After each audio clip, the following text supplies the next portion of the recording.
Today we're going to explore one of the biggest questions in evolutionary biology. If we were to rewind time and start over on Earth, would life evolve in the same way? Together we will answer this fascinating question.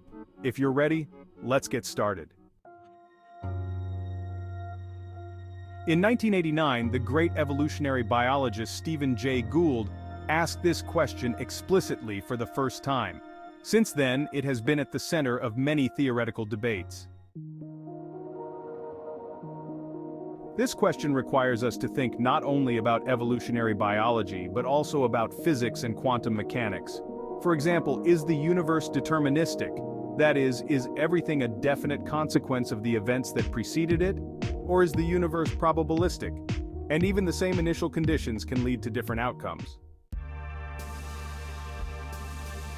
Quantum mechanics research shows that the universe is probabilistic at the atomic level. But in our daily lives we are subject to the deterministic effects of Newtonian physics. But can these probabilities influence processes on a larger scale? Now let's turn to evolution. Living things are constantly evolving.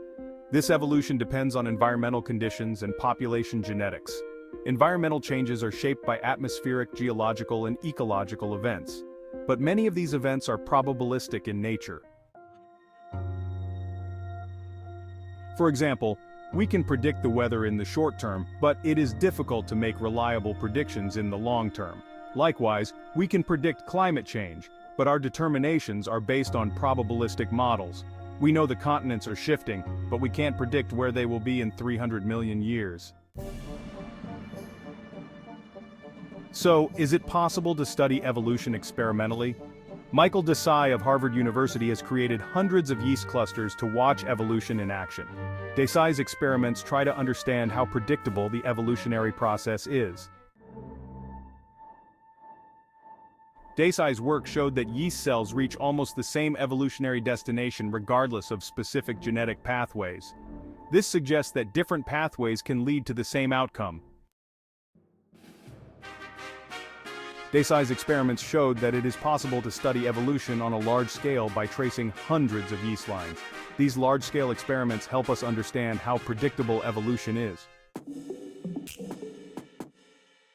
The natural processes of evolution converge at a certain point in time, but these processes are largely based on probabilistic models. Evolution can take many different paths in adapting to the environment. In the end, rewinding evolution and expecting the same results depends largely on probabilities.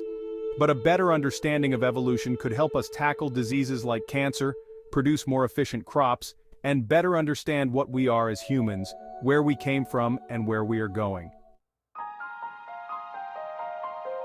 We are delighted to share this fascinating topic with you. We will continue to explore our questions about evolution and nature together. Don't forget to subscribe to our channel and turn on notifications.